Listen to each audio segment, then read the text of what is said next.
Congressman ਜਿਮੀ Panetta ਵੱਲੋਂ ਸਾਕਾ ਨਕੋਦਰ ਦੇ ਸ਼ਹੀਦਾਂ ਨੂੰ ਸ਼ਰਧਾਂਜਲੀ। ਸਾਬਕਾ ਜਥੇਦਾਰ ਗਿਆਨੀ ਰਘਬੀਰ ਸਿੰਘ ਵੱਲੋਂ ਐਸਜੀਪੀਸੀ ਅਤੇ ਬਾਦਲ ਪਰਿਵਾਰ ਤੇ ਭ੍ਰਿਸ਼ਟਾਚਾਰ ਦੇ ਗੰਭੀਰ ਦੋਸ਼। ਆਸਟ੍ਰੇਲੀਆ ਵਿੱਚ 22 ਸਾਲਾ ਪੰਜਾਬੀ ਨੌਜਵਾਨ ਤੇ ਨਸਲੀ ਹਮਲਾ।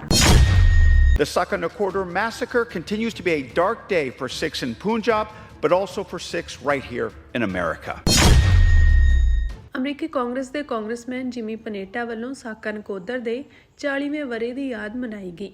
ਆਪਣੇ ਸੰਬੋਧਨ ਦੌਰਾਨ ਉਹਨਾਂ ਨੇ 1986 ਵਿੱਚ ਵਾਪਰੀ ਉਸ ਦੁਖਦਾਈ ਘਟਨਾ ਨੂੰ ਯਾਦ ਕੀਤਾ, ਜਿਸ ਵਿੱਚ 4 ਨਿਹੱਥੇ ਸਿੱਖ ਵਿਦਿਆਰਥੀਆਂ ਦੀ ਗੋਲੀਆਂ ਮਾਰ ਕੇ ਹੱਤਿਆ ਕਰ ਦਿੱਤੀ ਗਈ ਸੀ। ਇਹ ਘਟਨਾ ਜੋ ਸਾਕਾ ਨਕੋਦਰ ਦੇ ਨਾਮ ਨਾਲ ਜਾਣੀ ਜਾਂਦੀ ਹੈ, ਸਿੱਖ ਕੌਮ ਦੇ ਇਤਿਹਾਸ ਦਾ ਦਰਦਨਾਕ ਅਧਿਆਇ ਮੰਨੀ ਜਾਂਦੀ ਹੈ। ਕਾਂਗਰਸਮੈਨ ਪਨੇਟਾ ਨੇ ਕਿਹਾ ਕਿ ਮਨੁੱਖੀ ਅਧਿਕਾਰਾਂ ਤੇ ਧਾਰਮਿਕ ਆਜ਼ਾਦੀ ਦੀ ਰੱਖਿਆ ਲਈ ਇਸ ਇਤਿਹਾਸਕ ਤਸ਼ੱਦਦ ਨੂੰ ਯਾਦ ਰੱਖਣਾ ਬਹੁਤ ਜ਼ਰੂਰੀ ਹੈ।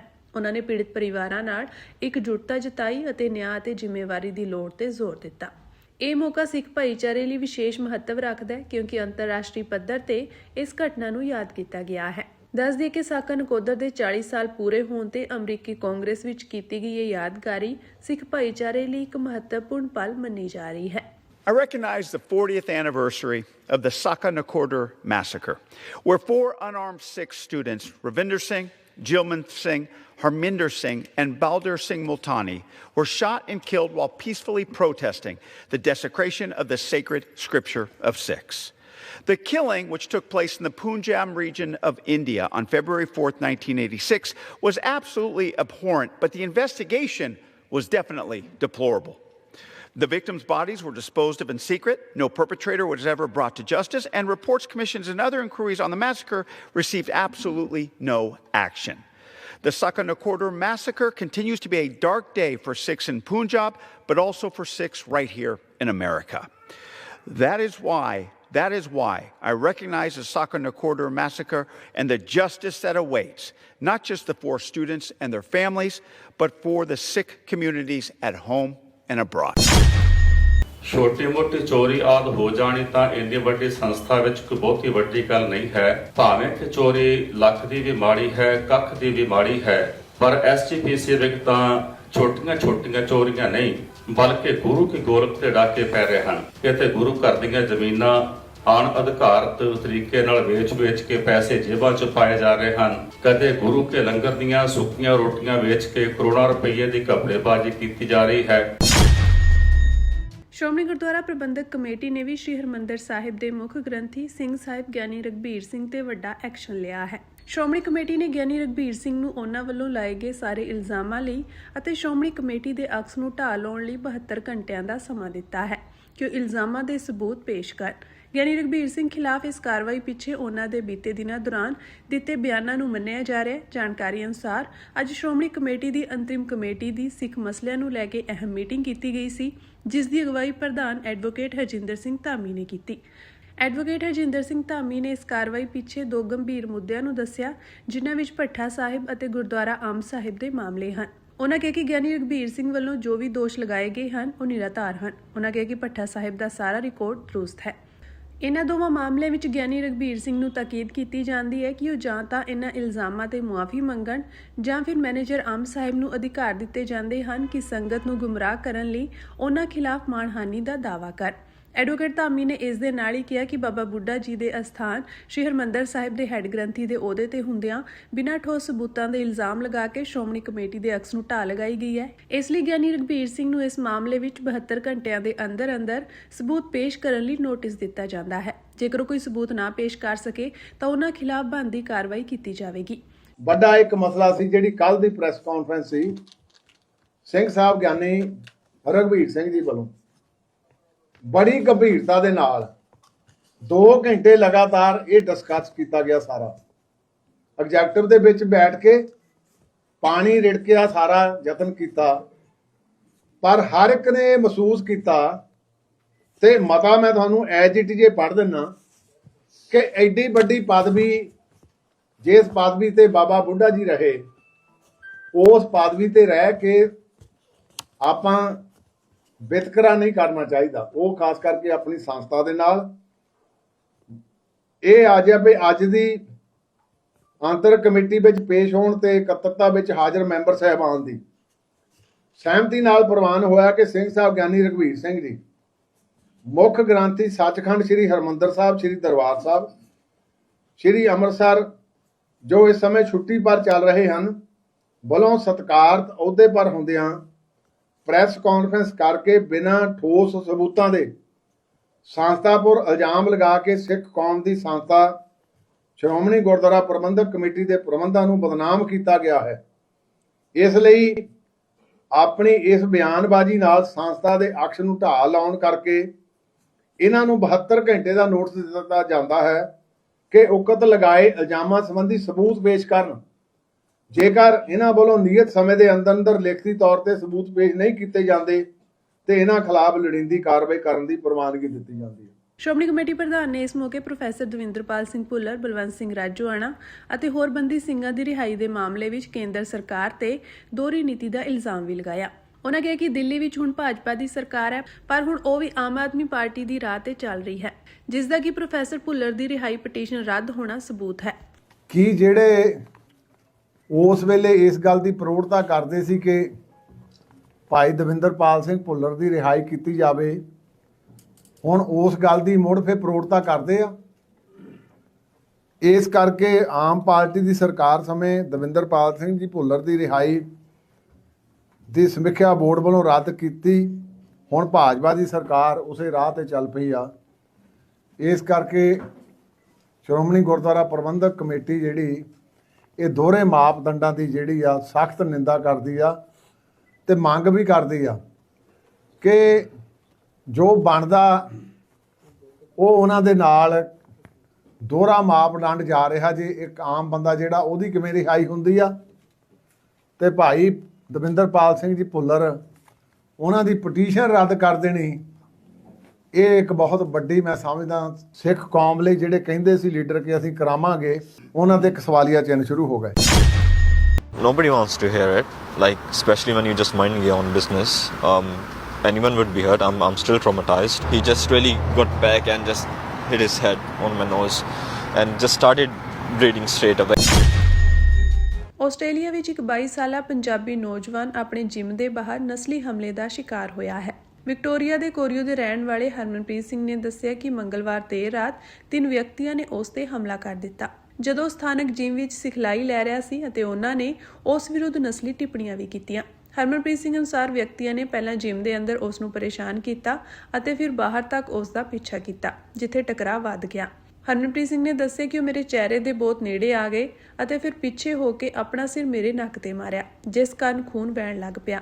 ਮੀਡੀਆ ਆਊਟਲੈਟਸ ਵੱਲੋਂ ਪ੍ਰਸਾਰਿਤ ਕੀਤੀ ਗਈ ਵੀਡੀਓ ਫੁਟੇਜ ਵਿੱਚ ਕਥਿਤ ਤੌਰ ਤੇ ਵਿਅਕਤੀਆਂ ਨੂੰ ਘਟਨਾ ਦੌਰਾਨ ਉੱਥੇ ਵਾਪਸ ਚਲੇ ਜਾਓ ਜਿੱਥੋਂ ਆਏ ਹੋ ਚੀਕਦੇ ਹੋਏ ਕੈਦ ਕੀਤਾ ਗਿਆ ਹੈ। ਸਿੰਘ ਨੇ ਦੱਸਿਆ ਕਿ ਹਮਲੇ ਤੋਂ ਤੁਰੰਤ ਬਾਅਦ ਤਿੰਨੋਂ ਮੁਲਜ਼ਮ ਇੱਕ ਸੈਡਾਨ ਕਾਰ ਵਿੱਚ ਸਵਾਰ ਹੋ ਕੇ ਮੌਕੇ ਤੋਂ ਫਰਾਰ ਹੋ ਗਏ ਅਤੇ ਉਸ ਨੂੰ ਬਹੁਤ ਜ਼ਿਆਦਾ ਖੂਨ ਵਹਿਣ ਦੀ ਹਾਲਤ ਵਿੱਚ ਹੀ ਉੱਥੇ ਛੱਡ ਗਏ।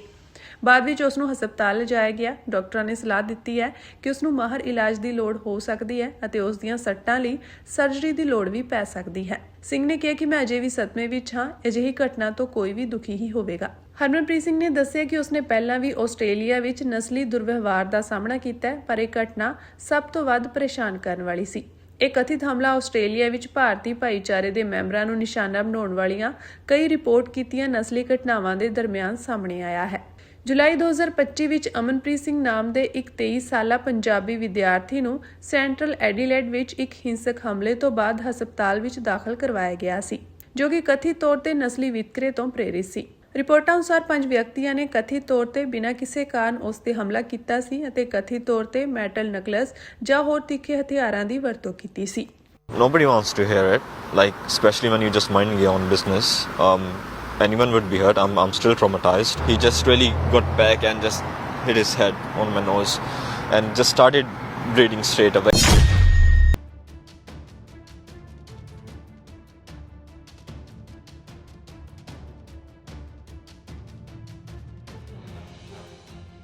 ਜਨੇਵਾ ਵਿੱਚ ਅਮਰੀਕਾ ਦੀ ਵਿਚੋਲਗੀ ਨਾਲ ਮਾਸਕੋ ਤੇ ਕੀਵ ਦੇ ਵਾਰਤਾਕਾਰਾਂ ਵਿੱਚ ਚੱਲ ਰਹੀ 3 ਧਿਰੀ ਗੱਲਬਾਤ ਬੇਸਿੱਟਾ ਰਹੀ। ਬੈਠਕ ਵਿੱਚ ਮੌਜੂਦ ਅਧਿਕਾਰੀਆਂ ਨੇ ਕਰੀਬ 4 ਸਾਲ ਪਹਿਲਾਂ ਯੂਕਰੇਨ ਉੱਤੇ ਰੂਸ ਦੇ ਵਿਆਪਕ ਹਮਲੇ ਕਰਕੇ ਪੈਦਾ ਹੋਏ ਸਿਆਸੀ ਤੇ ਫੌਜੀ ਵਖਰੇਵੇਂ ਦੂਰ ਕਰਨ ਦੀ ਕੋਸ਼ਿਸ਼ ਕੀਤੀ, ਪਰ ਬੈਠਕ ਕਿਸੇ ਤਣ-ਪੱਤਣ ਨਹੀਂ ਲੱਗ ਸਕੀ। ਯੂਕਰੇਨੀ ਸਦਰ ਵੋਲੋਦੀਮੀਰ ਜ਼ੈਲੈਂਸਕੀ ਨੇ ਕਿਹਾ ਕਿ ਕੀਵ, ਮਾਸਕੋ ਤੇ ਅਮਰੀਕਾ ਵਿੱਚ 3 ਧਿਰੀ ਗੱਲਬਾਤ ਦਾ ਸੱਜਰਾ ਗੇੜ ਮੁਸ਼ਕਿਲ ਸੀ, ਪਰ ਸਬੰਧਤ ਧਿਰਾਂ ਨੇ ਅੱਗੇ ਸੰਵਾਦ ਜਾਰੀ ਰੱਖਣ ਦੀ ਸਹਿਮਤੀ ਦਿੱਤੀ ਹੈ।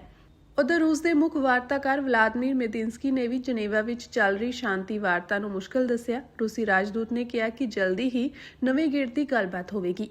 ਯੂਕਰੇਨੀ ਵਫਦ ਦੀ ਅਗਵਾਈ ਕਰ ਰਹੇ ਰੁਸਤਮ ਉਮਰੋਵ ਨੇ ਐਕਸ ਤੇ ਪਾਈ ਪੋਸਟ ਵਿੱਚ ਲਿਖਿਆ, ਸਿਆਸੀ ਤੇ ਫੌਜੀ ਦਾਇਰੇ ਦੇ ਕਾਰਜ ਸਮੂਹਾਂ ਵਿੱਚ ਸਲਾਹ ਮਸ਼ਵਰੇ ਕੀਤੇ ਜਾ ਰਹੇ ਹਨ।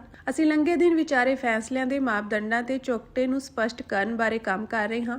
ਦੱਸ ਦਈਏ ਕਿ ਅਮਰੀਕਾ ਦੀ ਵਿਚੋਲਗੀ ਨਾਲ ਦੋਵਾਂ ਮੁਲਕਾਂ ਦਰਮਿਆਨ ਸਵਿਟਜ਼ਰਲੈਂਡ ਵਿੱਚ ਸਿੱਧੀ ਗੱਲਬਾਤ ਦਾ ਤੀਜਾ ਦੌਰ ਹੈ। ਇਸ ਤੋਂ ਪਹਿਲਾਂ ਸਾਲ ਦੇ ਸ਼ੁਰੂ ਵਿੱਚ ਆਬੂ ਧਾਬੀ ਵਿੱਚ ਹੋਈਆਂ ਬੈਠਕਾਂ ਨੂੰ ਅਧਿਕਾਰੀਆਂ ਨੇ ਭਾਵੇਂ ਉਸਾਰੂ ਦੱਸਿਆ ਸੀ, ਪਰ ਕੋਈ ਸਫਲਤਾ ਨਹੀਂ ਮਿਲੀ। ਅਮਰੀਕੀ ਰਾਸ਼ਟਰਪਤੀ ਡੋਨਾਲਡ ਟਰੰਪ ਦੇ ਰਾਜਦੂਤ ਸਟੀਵ ਵਿਟਕੋਫ ਨੇ ਸੋਸ਼ਲ ਮੀਡੀਆ ਤੇ ਕਿਹਾ ਕਿ ਵਾਸ਼ਿੰਗਟਨ ਵੱਲੋਂ ਯੂਕਰੇਨ ਵਿੱਚ ਅਮਨ ਲਈ ਪਿਛਲੇ ਕੁਝ ਸਾਲਾਂ ਤੋਂ ਕੀਤੇ ਜਾ ਰਹੇ ਯਤਨਾਂ ਦੇ ਅਰਥਪੂਰਨ ਨਤੀਜੇ ਦੇਖਣ ਨੂੰ ਮਿਲੇ ਹਨ। ਜਨੇਵਾ ਵਿੱਚ ਗੱਲਬਾਤ ਦੇ ਬਾਵਜੂਦ ਰੂਸ ਤੇ ਯੂਕਰੇਨ ਵਿੱਚ ਟਕਰਾਅ ਜਾਰੀ ਹੈ। ਰੂਸ ਨੇ ਯੂਕਰੇਨ ਦੇ ਗੈਰ ਫੌਜੀ ਵਸੋਂ ਵਾਲੇ ਇਲਾਕਿਆਂ ਨੂੰ ਨਿਸ਼ਾਨਾ ਬਣਾਇਆ। ਯੂਕਰੇਨੀ ਹਵਾਈ ਫੌਜ ਨੇ ਦਾਅਵਾ ਕੀਤਾ ਹੈ ਕਿ ਰੂਸ ਨੇ ਅੱਧੀ ਰਾਤ ਨੂੰ ਬੈਲਿਸਟਿਕ ਮਿਜ਼ਾਈਲ ਅਤੇ 126 ਲੰਮੀ ਦੂਰੀ ਵਾਲੇ ਡਰੋਨ ਦਾਗੇ। ਯੂਕਰੇਨ ਦੇ ਦੱਖਣੀ ਸ਼ਹਿਰ ਜ਼ੈਪੋਰੀਜ਼ੀਆ ਵਿੱਚ ਕੀਤੇ ਡਰੋਨ ਹਮਲੇ ਵਿੱਚ ਇੱਕ ਮਹਿਲਾ ਦੀ ਮੌਤ ਹੋ ਗਈ ਤੇ 2 ਛੋਟੇ ਬੱਚਿਆਂ ਸਣੇ 7 ਲੋਕ ਜ਼ਖਮੀ ਹੋ ਗਏ। I am worried that India is going to give up this revolution to the Chinese once again. ਦੇਸ਼ ਵਿੱਚ ਕਰਵਾਏ ਗਏ AI ਸੰਮੇਲਨ ਨੂੰ ਲੈ ਕੇ ਵੱਡਾ ਵਿਵਾਦ ਖੜਾ ਹੋ ਗਿਆ ਹੈ। ਕਾਂਗਰਸੀ ਆਗੂ ਰਾਹੁਲ ਗਾਂਧੀ ਨੇ ਦੋਸ਼ ਲਗਾਇਆ ਕਿ ਚੀਨੀ ਰੋਬੋਟ ਦਿਖਾ ਕੇ ਭਾਰਤ ਨੂੰ ਤਕਨੀਕੀ ਤੌਰ ਤੇ ਆਤਮਨਿਰਭਰ ਦਿਖਾਉਣ ਦੀ ਕੋਸ਼ਿਸ਼ ਕੀਤੀ ਗਈ ਹੈ। ਰਾਹੁਲ ਗਾਂਧੀ ਨੇ ਸੋਸ਼ਲ ਮੀਡੀਆ ਤੇ ਕਿਹਾ ਕਿ AI ਸੰਮੇਲਨ ਅਸਲ ਉਪਲਬਧੀਆਂ ਦੀ ਬਜਾਏ ਸਿਰਫ PR ਕਵਾਇਦ ਬਣ ਕੇ ਰਹਿ ਗਿਆ ਹੈ। ਉਹਨਾਂ ਦਾਅਵਾ ਕੀਤਾ ਕਿ ਸੰਮੇਲਨ ਵਿੱਚ ਚੀਨ ਵਿੱਚ ਬਣੇ ਰੋਬੋਟ ਅਤੇ ਉਤਪਾਦਾਂ ਨੂੰ ਭਾਰਤੀ ਨਵੀਨਤਾ ਵਜੋਂ ਪੇਸ਼ ਕੀਤਾ ਗਿਆ, ਜਦਕਿ ਸਰਕਾਰ ਇਸ ਨੂੰ ਭਾਰਤ ਦੀ ਤਕਨੀਕੀ ਆਤਮਨਿਰਭਰਤਾ ਦੀ ਮਿਸਾਲ ਵਜੋਂ ਦਰਸਾ ਰਹੀ ਹੈ। ਇੰਡੀਅਨ ਨੈਸ਼ਨਲ ਕਾਂਗਰਸ ਨੇ ਵੀ ਕਿਹਾ ਕਿ ਜੇਕਰ ਵਿਦੇਸ਼ੀ ਖਾਸ ਕਰਕੇ ਚੀਨੀ ਤਕਨੀਕ ਨੂੰ ਆਪਣੀ ਉਪਲਬਧੀ ਵਜੋਂ ਦਿਖਾਇਆ ਜਾ ਰਿਹਾ ਤਾਂ ਇਹ ਦੇਸ਼ ਨੂੰ ਗੁੰਮਰਾਹ ਕਰਨ ਦੇ ਬਰਾਬਰ ਹੈ। ਪਾਰਟੀ ਨੇ ਸਵਾਲ ਉਠਾਇਆ ਕਿ ਜਦੋਂ ਮੇਕ ਇਨ ਇੰਡੀਆ ਅਤੇ ਆਤਮਨਿਰਭਰਤਾ ਦੀ ਗੱਲ ਕੀਤੀ ਜਾਂਦੀ ਹੈ ਤਾਂ ਫਿਰ ਚੀਨੀ ਉਤਪਾਦਾਂ ਦੀ ਨੁਮਾਇਸ਼ ਕਿਉਂ? ਕਾਂਗਰਸ ਦਾ ਕਹਿਣਾ ਹੈ ਕਿ ਇਸ ਤਰ੍ਹਾਂ ਦੇ ਦਾਅਵੇ ਭਾਰਤ ਦੀ ਅਸਲੀ ਤਕਨੀਕੀ ਤਾਕਤ ਨੂੰ ਮਜ਼ਬੂਤ ਕਰਨ ਦੀ ਬਜਾਏ ਸਿਰਫ ਛਵੀ ਬਣਾਉਣ ਤੱਕ ਸੀਮਿਤ ਹਨ। ਦੂਜੇ ਪਾਸੇ ਪ੍ਰਧਾਨ ਮੰਤਰੀ ਨਰਿੰਦਰ ਮੋਦੀ ਦੀ ਅਗਵਾਈ ਵਾਲੀ ਕੇਂਦਰ ਸਰਕਾਰ ਇਸ ਸੰਮੇਲਨ ਨੂੰ ਭਾਰਤ ਦੀ ਡਿਜੀਟਲ ਤਰੱਕੀ ਅਤੇ AI ਖੇਤਰ ਵਿੱਚ ਉੱਭਰਦੀ ਤਾਕਤ ਵਜੋਂ ਪੇਸ਼ ਕਰ ਰਹੀ ਹੈ। ਹੁਣ ਸਵਾਲ ਇਹ ਹੈ ਕਿ ਕੀ ਭਾਰਤ ਸੱਚਮੁੱਚ ਤਕਨੀਕੀ ਪੱਖੋਂ ਆਤਮਨਿਰਭਰ ਹੋ ਰਿਹਾ ਹੈ ਜਾਂ ਫਿਰ ਵਿਦੇਸ਼ੀ ਤਕਨੀਕ ਦੇ ਆਸਰੇ ਉਪਲਬਧੀਆਂ ਦਾ ਦਾਅਵਾ ਕੀਤਾ ਜਾ ਰਿਹਾ ਹੈ। ਇਹ ਮਾਮਲਾ ਆਉਣ ਵਾਲੇ ਦਿਨਾਂ ਵਿੱਚ ਹੋਰ ਤਪ ਸਕਦਾ ਹੈ। ਅੱਜ ਤਾਂ ਜਮੇ ਹੀ ਸਿਰੇ ਦੀ ਹੱਦ ਹੈ, ਜਾਨੀ ਸਿਰੇ ਦਾ ਜ਼ਬਰ ਹੈ। ਜੱਲਿਆਂਵਾਲੇ ਬਾਗ ਦੀ ਬਰੇਗੰਢ ਬਣਾ ਰਹੇ ਆ ਇਹ। ਜੱਲਿਆਂਵਾਲੇ ਬਾਗ ਬਣਾਤਾ ਇੱਥੇ। ਜੱਲਿਆਂਵਾਲੇ ਬਾਗ 'ਚ ਤਾਂ ਉਹ ਕਹਿੰਦੇ ਜਲਸਾ ਕਰਦੇ ਸੀ ਬੰਦੇ। ਇੱਥੇ ਤਾਂ ਕੋਈ ਜਲਸਾ ਨਹੀਂ ਸੀ, ਕੋਈ ਜਲੂਸ ਨਹੀਂ ਸੀ, ਕੋਈ ਐਲਾਨ ਨਹੀਂ, ਕੋਈ ਚੂਚ ਕਰਨ ਦਾ ਸੀ ਐਲਾਨ ਨਹੀਂ ਕੀਤਾ। ਸ਼ਾਂਤਮਈ ਸੱਥ ਦੇ ਵਿੱਚ ਆਪਦੇ ਘਰਾਂ 'ਚ ਬੈਠੇ ਆ, ਡੇਰੇ 'ਚ ਬੈਠੇ ਆ ਜੀ, ਧਾਰਮਿਕ ਸਥਾਨ 'ਚ ਬੈਠੇ ਆ। ਡੇਰੇ 'ਚ ਆ ਕੇ ਹਮਲਾ ਕਰਤਾ ਪੁਲਿਸ ਨੇ, ਸਿੱਧੇ ਅਥਰੂ ਗੈਸ ਤੇ ਗੋਲਿਆਂ ਦਾ 20 ਭਰਾਤਾ। ਜੇਲ੍ਹ ਵਿੱਚ ਬੰਦ ਪਿੰਡ ਜਿਉਣ ਦੇ ਕਿਸਾਨ ਆਗੂ ਸ਼ਗਨਪ੍ਰੀਤ ਸਿੰਘ ਅਤੇ ਪਿੰਡ ਚੌਂਕੇ ਦੇ ਬਲਦੇਵ ਸਿੰਘ ਦੀ ਰਿਹਾਈ ਲਈ ਭਾਰਤੀ ਕਿਸਾਨ ਯੂਨੀਅਨ ਏਕਤਾ ਉਗਰਾਹਾਂ ਵੱਲੋਂ ਅੱਜ ਬਠਿੰਡਾ ਵਿੱਚ ਦਿੱਤੇ ਜਾਣ ਵਾਲੇ ਧਰਨੇ ਲਈ ਪਿੰਡ ਜਿਉਣ ਵਿੱਚ ਇਕੱਠੇ ਹੋਏ ਕਿਸਾਨਾਂ ਤੇ ਪੁਲਿਸ ਵਿਚਕਾਰ ਝੜਪ ਹੋ ਗਈ। ਪੁਲਿਸ ਨੇ ਕਿਸਾਨਾਂ ਨੂੰ ਖਿੰਡਾਉਣ ਲਈ ਅਥਰੂ ਗੈਸ ਦੇ ਗੋਲੇ ਦਾਗੇ, ਜਿਸ ਵਿੱਚ ਕਈ ਕਿਸਾਨ ਜ਼ਖਮੀ ਹੋ ਗਏ। ਉਧਰ ਪ੍ਰਸ਼ਾਸਨ ਦੀ ਸਖਤੀ ਕਾਰਨ ਬਠਿੰਡਾ ਦੇ DC ਦਫ਼ਤਰ ਅੱਗੇ ਲੱਗਣ ਵਾਲਾ ਕਿਸਾਨਾਂ ਦਾ ਧਰਨਾ ਅੱਜ ਨਾਕਾਮ ਹੋ ਗਿਆ। ਪ੍ਰਾਪਤ ਜਾਣਕਾਰੀ ਅਨੁਸਾਰ ਕਿਸਾਨ ਜਦੋਂ ਪਿੰਡ ਜਿਉਣ ਦੀ ਸੱਥ ਵਿੱਚ ਮੀਟਿੰਗ ਕਰ ਰਹੇ ਸਨ ਤਾਂ ਪੁਲਿਸ ਨੇ ਉਹਨਾਂ ਨੂੰ ਖਦੇੜਨ ਦੀ ਕੋਸ਼ਿਸ਼ ਕੀਤੀ ਅਤੇ ਅਥਰੂ ਗੈਸ ਦੇ ਗੋਲੇ ਦਾਗੇ, ਜਿਸ ਕਾਰਨ ਕਈ ਕਿਸਾਨ ਜ਼ਖਮੀ ਹੋ ਗਏ। ਮਾਹੌਲ ਤਣਾਅਪੂਰਨ ਹੋਣ ਤੇ ਖੇਤਰ ਵਿੱਚ ਵਾਧੂ ਪੁਲਿਸ ਫੋਰਸ ਤਾਇਨਾਤ ਕਰ ਦਿੱਤੀ ਗਈ। ਬਠਿੰਡਾ ਦੇ DSP ਗੁਰਪ੍ਰੀਤ ਸਿੰਘ ਨੇ ਮਾਮਲਾ ਸ਼ਾਂਤ ਕਰਨ ਦੀ ਕੋਸ਼ਿਸ਼ ਕਰਦਿਆਂ ਕਿਸਾਨ ਆਗੂਆਂ ਨਾਲ ਗੱਲਬਾਤ ਕੀਤੀ ਤੇ ਪੁਲਿਸ ਬਲ ਪਿੱਛੇ ਹਟ ਗਏ। ਮਿਲੀ ਜਾਣਕਾਰੀ ਅਨੁਸਾਰ ਅੱਜ ਸਵੇਰੇ ਪਿੰਡ ਮਹਿਮਾ ਸਰਜਾ ਤੇ ਬੁਰਜ ਮਹਿਮਾ ਦੇ ਕੁਝ ਕਿਸਾਨਾਂ ਨੂੰ ਵੀ ਫੜਿਆ ਗਿਆ ਸੀ। ਦੱਸਦੀ ਕਿ ਭਾਰਤੀ ਕਿਸਾਨ ਯੂਨੀਅਨ ਏਕਤਾ ਉਗਰਾਹਾਂ ਦੇ ਬਠਿੰਡਾ ਮੋਰਚੇ ਲਈ ਪੰਜਾਬ ਭਰ ਤੋਂ ਕੂਚ ਕਰ ਰਹੇ ਕਿਸਾਨਾਂ ਦਾ ਕਈ ਥਾਵਾਂ ਤੇ ਪੁਲਿਸ ਨਾਲ ਟਕਰਾਅ ਹੋਇਆ। ਪੁਲਿਸ ਵੱਲੋਂ ਕਿਸਾਨਾਂ ਨੂੰ ਬਠਿੰਡਾ ਜਾਣ ਤੋਂ ਰੋਕਣ ਲਈ ਪਟਿਆਲਾ, ਬਰਨਾਲਾ, ਸੰਗਰੂਰ, ਸੁਨਾਮ, ਮਾਨਸਾ ਵਿੱਚ ਵੱਡੀਆਂ ਰੋਕਾਂ ਲਗਾਈਆਂ ਗਈਆਂ। ਜ਼ਿਲ੍ਹਾ ਪਟਿਆਲਾ ਦੇ ਸਮਾਣਾ ਵਿੱਚ ਪੁਲਿਸ ਤੇ ਕਿਸਾਨਾਂ ਵਿਚਕਾਰ ਝੜਪ ਹੋਈ, ਜਿੱਥੇ ਪੁਲਿਸ ਨੇ ਕਈ ਕਿਸਾਨ ਆਗੂਆਂ ਨੂੰ ਹਿਰਾਸਤ ਵਿੱਚ ਲੈ ਲਿਆ। ਇਸ ਤੋਂ ਇਲਾਵਾ ਸੰਗਰੂਰ ਵਿੱਚ ਵੀ ਕਿਸਾਨਾਂ ਤੇ ਪੁਲਿਸ ਵਿਚਕਾਰ ਝੜਪ ਹੋਈ ਹੈ। ਪੁਲਿਸ ਨੇ ਵੱਖ-ਵੱਖ ਥਾਵਾਂ ਤੋਂ ਸੈਂਕੜੇ ਕਿਸਾਨ ਆਗੂਆਂ ਨੂੰ ਹਿਰਾਸਤ ਵਿੱਚ ਲੈ ਲਿਆ, ਜਿਨ੍ਹਾਂ ਨੂੰ ਸ਼ਾਮ ਵੇਲੇ ਛੱਡਿਆ ਗਿਆ। ਕਿਸਾਨ ਜਥੇਬੰਦੀ ਦੇ ਆਗੂ ਸ਼ਿੰਗਾਰਾ ਸਿੰਘ ਮਾਨ ਨੇ ਪੁਲਿਸ ਤੇ ਕਿਸਾਨਾਂ ਨਾਲ ਧੱਕੇਸ਼ਾਹੀ ਦੇ ਦੋਸ਼ ਲਗਾਏ ਹਨ। ਉਹਨਾਂ ਕਿਹਾ ਕਿ ਪਹਿਲਾਂ ਪੁਲਿਸ ਨੇ ਕਿਸਾਨਾਂ ਨੂੰ ਧਰਨਾ ਦੇਣ ਤੋਂ ਰੋਕਣ ਲਈ ਕਿਸਾਨਾਂ ਦੇ ਘਰਾਂ ਵਿੱਚ ਛਾਪੇ ਮਾਰ ਕੇ ਫੜਫੜਾਈ ਦੀ ਕੋਸ਼ਿਸ਼ ਕੀਤੀ। ਜੇ ਤੁਸੀਂ ਪੱਤਰਕਾਰ ਹੋ, ਜੇ ਲੋਕਾਂ ਦੀ ਗੱਲ ਕਰੋਗੇ ਤਾਂ ਤੁਹਾਨੂੰ ਵੀ ਨਹੀਂ ਬਰਦਾਸ਼ਤ ਕਰਨਗੇ। ਉਹ ਤਾਂ ਕਹਿੰਦੇ ਸਾਡੇ ਮੂਹਰੇ ਬੋਲਦੀ ਕਿਉਂ। ਅੱਜ ਤਾਂ ਜਮੇ ਹੀ ਸਿਰੇ ਦੀ ਹੱਦ ਹੈ, ਜਾਨੀ ਸਿਰੇ ਦਾ ਜ਼ਬਰ ਹੈ। ਜੱਲਿਆਂਵਾਲੇ ਬਾਗ ਦੀ ਵਰ੍ਹੇਗੰਢ ਬਣਾ ਰਹੇ ਆ ਇਹ। ਜੱਲਿਆਂਵਾਲੇ ਬਾਗ ਬਣਾਤਾ ਇੱਥੇ। ਜੱਲਿਆਂਵਾਲੇ ਬਾਗ 'ਚ ਤਾਂ ਉਹ ਕਹਿੰਦੇ ਜਲਸਾ ਕਰਦੇ ਸੀ ਬੰਦੇ। ਇੱਥੇ ਤਾਂ ਕੋਈ ਜਲਸਾ ਨਹੀਂ ਸੀ, ਕੋਈ ਜਲੂਸ ਨਹੀਂ ਸੀ, ਕੋਈ ਐਲਾਨ ਨਹੀਂ, ਕੋਈ ਚੂਕ-ਕੂਚ ਕਰਨ ਦਾ ਸੀ ਐਲਾਨ ਨਹੀਂ ਕੀਤਾ। ਸ਼ਾਂਤਮਈ ਸੱਥ ਦੇ ਵਿੱਚ ਆਪਦੇ ਘਰਾਂ 'ਚ ਬੈਠੇ ਆ, ਡੇਰੇ 'ਚ ਬੈਠੇ ਆ ਜੀ, ਧਾਰਮਿਕ ਸਥਾਨ 'ਚ ਬੈਠੇ ਆ। ਡੇਰੇ 'ਚ ਆ ਕੇ ਹਮਲਾ ਕਰਤਾ ਪੁਲਿਸ ਨੇ, ਸਿੱਧੇ ਅਥਰੂ ਗੈਸ ਤੇ ਗੋਲਿਆਂ ਦਾ ਵੀਹ ਭਰਾਤਾ, ਸਿੱਧੀਆਂ ਗੋਲੀਆਂ ਚਲਾਈਆਂ। ਸਾਡੇ ਨੌਜਵਾਨਾਂ ਦੇ ਹੱਥ ਪਾੜ ਗਏ, ਢਿੱਡ 'ਚ ਗੋਲੀਆਂ ਵੱਜੀਆਂ। ਔਰਤ ਭੈਣਾਂ ਨੂੰ ਚੱਕ ਕੇ ਲੈ ਗਏ, ਸਾਡੇ ਨੌਜਵਾਨਾਂ ਨੂੰ ਚੱਕ ਕੇ ਲੈ ਗਏ। ਜਾਨੀ ਸਿਰੇ ਦਾ, ਜਾਨੀ ਘਰਾਂ ਦੇ ਵਿੱਚ ਅਥਰੂ ਗੈਸ ਦੇ ਗੋਲੇ ਸਿੱਟੇ। ਘਰਾਂ ਵਾਲਿਆਂ ਦਾ ਕੀ ਕਸੂਰ ਆ? ਮਜ਼ਦੂਰਾਂ ਦੇ ਘਰਾਂ ਦੇ ਵਿੱਚ ਸਾਡੇ ਕਿਸੇ ਮਜ਼ਦੂਰ ਦਾ, ਕਿਸੇ ਭੈਣ ਦਾ ਮਰੀਜ਼ ਪਏ ਆ, ਉਹਨਾਂ ਦਾ ਨੁਕਸਾਨ ਹੋ ਗਿਆ। ਇਹ ਭਗਵੰਤ ਮਾਨ ਦੀ ਸਰਕਾਰ ਤੇ ਜ਼ਿਲ੍ਹਾ ਪ੍ਰਸ਼ਾਸਨ ਬਠਿੰਡੇ ਦਾ ਜ਼ਿੰਮੇਵਾਰ ਹੋਊਗਾ। ਅੱਜ ਜਿੰਨਾ ਇਹਨਾਂ ਨੇ ਜ਼ਬਰ ਕੀਤਾ ਹੈ, ਬਿਲਕੁਲ ਸ਼ਾਂਤਮਈ ਬੈਠਿਆਂ ਤੇ, ਕਿਉਂਕਿ ਇਹਨਾਂ ਨੂੰ ਅਸਲ ਵਿੱਚ ਵੱਡ ਖਾਂਦਾ ਪਿੱਛੇ ਕਾਰਪੋਰੇਟੀ ਜਿਹੜਾ ਇਹਨਾਂ ਦਾ ਹਿੱਤ ਹੈ ਵੀ ਕਾਰਪੋਰੇਟਾਂ ਦੇ ਜਿਹੜੇ ਅਸੀਂ ਮਸਲੇ ਹੈ, ਕਾਰਪੋਰੇਟਾਂ ਦੀਆਂ ਨੀਤੀਆਂ ਇੱਥੇ ਲਾਗੂ ਕਰਨੀਆਂ। ਲੋਕਾਂ ਨੇ ਜੇ ਆਈ ਸਾਡੇ ਮੂਹਰੇ ਬੋਲਦੇ ਰਹੇ, ਸੰਘਰਸ਼ ਕਰਦੇ ਰਹੇ, ਇਸ ਕਰਕੇ ਨੀਤੀਆਂ ਨਹੀਂ ਲਾਗੂ ਹੋਣਗੀਆਂ। ਭਗਵੰਤ ਮਾਨ ਨੂੰ ਅਸਲ ਡਰ ਵੱਡ ਇਹ ਖਾਈ ਜਾਂਦਾ। ਤੇ ਆਹ ਸਿੱਤਮ ਜਰੀਫੀ ਸਿਰੇ ਦੀ ਗੱਲ। ਅੱਜ ਅਸੀਂ ਭਲਾ ਕੀ ਕਰਨਾ ਸੀ? ਅਸੀਂ ਜਿਹੜਾ ਸਾਨੂੰ ਸੰਵਿਧਾਨ ਹੱਕ ਦਿੰਦਾ, ਜਮਹੂਰੀ ਹੱਕ ਦਿੰਦਾ ਹੈ, ਸੰਵਿਧਾਨ ਦੇ ਵਿੱਚ ਦਰਜ ਹੈ ਵੀ ਤੁਸੀਂ ਆਪਦਾ ਰੋਸ ਪ੍ਰਦਰਸ਼ਨ ਕਰ ਸਕਦੇ ਹੋ। ਅਸੀਂ ਡੀਸੀ ਸਾਹਿਬ ਨੂੰ ਵਾਸਤੇ ਪਾਇਆ ਵੀ ਤੁਸੀਂ ਦੱਸੋ ਸਾਨੂੰ ਸੰਵਿਧਾਨ ਹੱਕ ਦਿੰਦਾ ਕਿ ਨਹੀਂ ਦਿੰਦਾ। ਕੰਮ ਕਰੀ ਪੁਲਿਸ ਨੇ ਕਰੀ ਆ। ਅੱਜ ਤੱਕ ਕੋਈ ਦੱਸੋ ਕਿਸਾਨ ਸੜਕ ਦੇ ਕੇ ਇਹ ਤੜਕੇ ਦੀਆਂ ਸੜਕਾਂ ਜਾਮ ਕਰੀ ਬੈਠੇ ਆ। ਪੁਲਿਸ ਜਾਮ ਕਰਦੀ ਆ ਅੱਜ ਕੱਲ ਜਾਣ ਬੁੱਝ ਕੇ ਵੀ। ਕਿਸਾਨ ਜਥੇਬੰਦੀਆਂ ਸਿਰ ਲੱਗੇ, ਲੋਕ ਸਮਝ ਚੁੱਕੇ ਆ। ਉਹਦੇ ਤੁਸੀਂ ਦੇਖਿਆ ਰਾਹਗੀਰਾਂ ਨੇ ਪਾਈਆਂ ਵੀਡੀਓ, ਅਸੀਂ ਤਾਂ ਵਿੱਚ ਦੀ ਸਨਮਾਨ ਨਾਲ ਨਗਾਏ ਆ ਸਾਰੇ ਰਾਹਗੀਰ। ਪੁਲਿਸ ਗਾਹਾਂ ਮੂਹਰੇ ਹੈਰਾਨ ਕਰਦੀ ਸੀ। ਪੁਲਿਸ ਹੀ ਐਂਬੂਲੈਂਸ ਵਾਲੇ ਉਹ ਪੁਲਿਸ ਨਾਲ ਲੜੇ ਆ ਜਾ ਕੇ ਵੀ ਸਾਡਾ ਮਰੀਜ਼ ਆ, ਤੁਸੀਂ ਉਹਨੂੰ ਰੱਖੋ। ਇਸ ਕਰਕੇ ਅੱਜ ਵੀ ਜਾਣੀ ਉਹਨਾਂ ਨੇ ਛਮਾ ਲਿਆ ਸੀਗਾ। ਉਹ ਕਹਿੰਦੇ ਸੀ 6 ਦਿਨ ਦਾ ਸਮਾਂ ਲੈ ਲਓ। 6 ਤੋਂ 12 ਤੱਕ ਬਣਦਾ ਸੀ, ਅਸੀਂ 14 ਤੱਕ ਦਾ ਸਮਾਂ ਦਿੱਤਾ, 2 ਦਿਨ ਵੱਧ ਸਮਾਂ ਦਿੱਤਾ। 14 ਨੂੰ ਆ ਕੇ ਫੇਰ ਜਦੋਂ ਅਸੀਂ 18 ਦਾ ਐਲਾਨ ਕਰਤਾ, ਫੇਰ ਡੀਸੀ ਸਾਹਿਬ ਨਾਲ ਸਾਡੀ ਮੀਟਿੰਗ ਹੋਈ ਹੈ। ਉਹਨਾਂ ਨੇ ਫੇਰ ਕਿਹਾ ਵੀ ਹੋਰ ਗੱਲਾਂ ਛੱਡੋ, ਸਾਨੂੰ ਜਮਹੂਰੀ ਹੱਕ ਹੈ ਸਧਾਰਨ ਧਰਨਾ ਲਾਉਣ ਦਾ। ਉਹਦੇ ਤੁਸੀਂ ਕਹਿੰਦੇ ਸੀ ਧਰਨਾ ਲਾ ਲਓ, ਅੱਜ ਅਸੀਂ ਧਰਨਾ ਲਾ ਲੈਣ ਦਿਓ, ਅਸੀਂ ਰੋਸ ਪ੍ਰਦਰਸ਼ਨ ਕਰਨਾ ਆਪਦਾ। ਪੁਲਿਸ ਡਲਿਆਂ ਦੀ ਢੇਰੀ ਤੇ ਸੀ, ਪੁਲਿਸ ਨੇ ਅਥਰੂ ਗੈਸ ਦੇ ਵੀ ਸਿੱਟਿਆ, ਪੁਲਿਸ ਨੇ ਡਲੇ ਚਲਾਏ ਆ। ਤੁਸੀਂ ਦੇਖ ਸਕਦੇ ਹੋ ਵੀਡੀਓ ਬਣੀ ਹੈ। ਤੁਹਾਨੂੰ ਉਸ ਢੇਰੀ ਤੇ ਲੈ ਜਾਂਦੇ, ਇੱਥੇ ਬੈਠੇ ਸੀ, ਇੱਥੇ ਕੱਢਾਲਾ ਦੇਖੋ। ਫੇਰ ਆਪ ਦੇ ਬਚਾਅ ਦੇ ਵਿੱਚੋਂ ਜ਼ਰੂਰ ਸਾਡੇ ਕਿਸਾਨਾਂ ਨੇ ਡਲੇ ਚਲਾਏ, ਅਸੀਂ ਮੁੱਕਰਦੇ ਨਹੀਂ।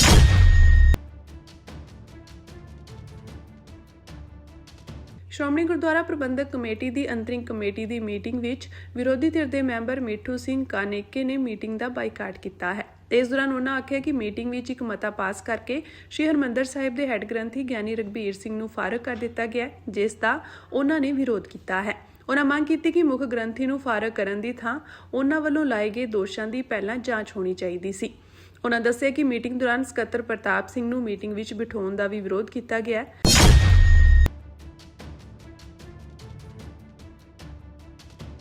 ਹਿਮਾਚਲ ਪ੍ਰਦੇਸ਼ ਦੀ ਸੁਖਵਿੰਦਰ ਸੁੱਖੂ ਸਰਕਾਰ ਨੇ ਅਗਲੇ ਵਿੱਤੀ ਸਾਲ ਲਈ ਨਵੀਂ ਬੈਰੀਅਰ ਨੀਤੀ ਨੋਟੀਫਿਕੇਸ਼ਨ ਜਾਰੀ ਕਰ ਦਿੱਤਾ ਹੈ। ਇਸ ਨੂੰ 1 ਅਪ੍ਰੈਲ ਤੋਂ ਲਾਗੂ ਕੀਤਾ ਜਾਵੇਗਾ।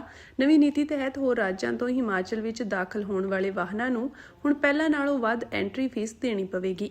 ਪ੍ਰਸਤਾਵਿਤ ਦਰਾਂ ਅਨੁਸਾਰ ਆਮ ਛੋਟੇ ਵਾਹਨਾਂ ਤੋਂ ਹੁਣ 170 ਰੁਪਏ ਪ੍ਰਵੇਸ਼ ਸ਼ੁਲਕ ਲਿਆ ਜਾਵੇਗਾ, ਜਦੋਂ ਕਿ ਪਹਿਲਾਂ ਇਹ 70 ਰੁਪਏ ਸੀ। ਜਿਨ੍ਹਾਂ ਵਾਹਨਾਂ ਤੋਂ ਪਹਿਲਾਂ 110 ਰੁਪਏ ਲਏ ਜਾਂਦੇ ਸਨ, ਉਹਨਾਂ ਤੋਂ ਵੀ ਹੁਣ 170 ਰੁਪਏ ਲਏ ਜਾਣਗੇ। ਵੱਡੇ ਟਰੱਕਾਂ ਤੇ ਵੀ ਸ਼ੁਲਕ ਵਧਾ ਦਿੱਤਾ ਗਿਆ।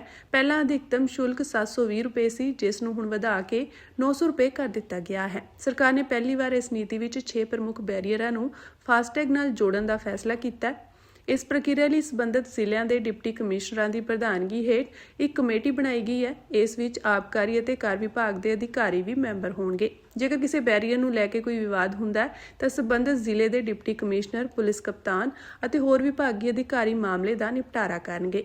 ਸਰਕਾਰ ਨੂੰ ਉਮੀਦ ਹੈ ਕਿ ਇਸ ਨਾਲ ਮਾਲੀਏ ਵਿੱਚ ਪਹਿਲਾਂ ਦੇ ਮੁਕਾਬਲੇ 2 ਤੋਂ 3 ਗੁਣਾ ਵਾਧਾ ਹੋਵੇਗਾ।